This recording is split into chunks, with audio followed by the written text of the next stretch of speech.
So in this video, I'll tell you how to answer the interview question, what would you change about yourself? Or is there something you would like to improve on? And just like usual, I will show you two excellent example answers.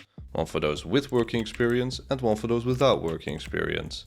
And at last I will cover the most important interview tips for answering the main question of this video. So without further ado, let's take a look at the first example answer for those with working experience. If I could change one thing about myself, I would like to stop spending too much time on the details of a project. In my previous job, for example, I was often called a punctilious person because I polished and scrutinized the work for errors and subjecting it to the highest standards of quality control. Now this might seem like a strength in disguise, and surely there are positives for being punctilious, but my habits also affected the team's productivity and often resulted in me doing most of the work. That's also because I was reluctant to delegate. Nowadays, I'm checking in with myself at regular intervals and giving myself a chance to refocus on the bigger picture. That way, I don't worry unduly and can relinquish my control over to other colleagues. Okay, so next up I would like to show you another sample answer, but this time for those with little to no working experience. Let's take a look. So one thing I would like to change about myself is the tendency to overanalyze my work. It's a habit that helps me identify mistakes, but it also cripples my productivity. Although it served me well so far, it could create a bottleneck in my workflow when the workload becomes heavier. As a recent graduate, I therefore should be more comfortable with the idea of making mistakes as part of the learning process.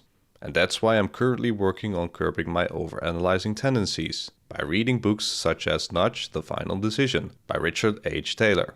Now, as for the interview tips, do prepare for self-improvement interview questions. Think about a genuine weakness and how you will turn it into a strength. You can also start with a strength and how you would like to leverage that specific quality or skill. Now, don't mention obvious strengths in disguise or cliches, such as I'm a perfectionist and sometimes tend to be too hard on myself, or I'm kind of a workaholic and sometimes push myself too hard. Without proper context or reasoning, these words don't mean anything to the interviewer. Also, don't say that you don't want to change anything, or that you are not sure, or that you've never thought about it. That will only prove your lack of self-awareness and self-improvement. And at last, don't mention a weakness that will certainly affect your performance on the job. For example, if you seek a position in sales, you don't want to inform the interviewer about interpersonal weaknesses. Alright, so in the next video you will find the perfect example answer to the interview question. If you could have any job in the world, what would it be?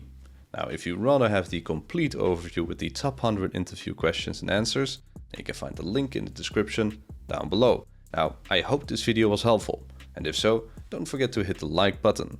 Thanks for watching and see you in my next video. Bye!